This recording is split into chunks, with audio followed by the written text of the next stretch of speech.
கடாவில் எந்த ஒரு வழிபாட்டு தலமும் நியாயமான காரணமின்றி இடிக்கப்படாது என மாநில அரசு தெளிவுபடுத்தியுள்ளது. கூலேம் சுங்கை சிலுவாங்கில் உள்ள ஸ்ரீ மகா மாரியம்மன் ஆலயமும் அப்படித்தான் என மனிதவளம் மற்றும் சீன இந்திய சயாமிய சமூக விவகாரங்களுக்கான மாநில ஆட்சிக்குழு உறுப்பினர் வாங் சியாசென் கூறியுள்ளார்.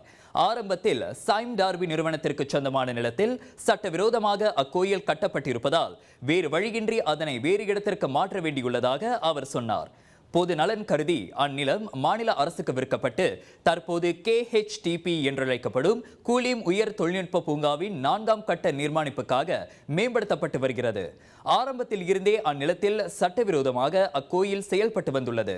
அதனை கருத்தில் கொண்டே வேறொரு இடத்திற்கு அதனை இடமாற்றி சட்டப்பூர்வ அந்தஸ்தை வழங்கும் பரிந்துரை முன்வைக்கப்பட்டு கோவில் நிர்வாகத்துடன் ஈராண்டுகளாக பேச்சுவார்த்தை நடத்தப்பட்டு வருகிறது. பக்தர்களின் நலனை கருத்தில் கொண்டே அந்த சுமூக தீர்வு பரிந்துரைக்கப்பட்டது.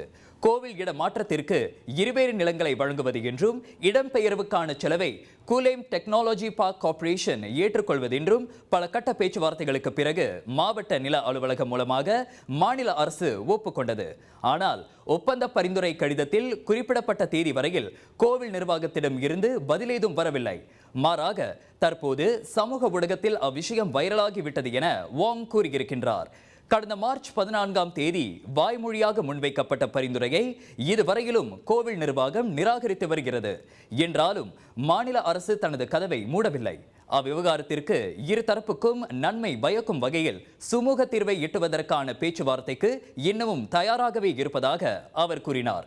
2022ஆம் ஆண்டே அந்நிலத்தை காலி செய்யும் நோட்டீஸ் வெளியிடப்பட்டு விட்டது. என்றாலும் ஒரு மதத்தினரின் புனித தலம் என்பதை கருத்தில் கொண்டு கோயிலை இடிக்க தங்கள் தரப்பில் நடவடிக்கை எதுவும் எடுக்கப்படவில்லை. இது பொது அமைதியையும் உட்படுத்தி இருப்பதால் பொதுமக்கள், அரசியல் தலைவர்கள் உள்ளிட்டோர் இணைந்து சுமூக தீர்வு காண வேண்டும் என்பதே மாநில அரசின் விருப்பம் என்றார் அவர். கோவில் இடமாற்றத்துக்கு மாநில அரசு தர முன்வந்துள்ள புதிய இடம் தற்போது கோயில் இருக்கும் இடத்தில் இருந்து 12 கிலோமீட்டர் தொலைவில் உள்ளது. இது பக்தர்களுக்கும் தூரமாக இருப்பதால் அவர்களுக்கு வசதியான மாற்று இடத்தை மாநில அரசு வழங்க வேண்டும் என கோவில் நிர்வாகம் கோரிக்கை விடுத்திருப்பதாக ஆலய தலைவர் கிஷோர் குமார் தெரிவித்தார். இருமலுக்கு உகந்த தீர்வு சைலஜா பேபி ஹெர்பல் கிரீம்.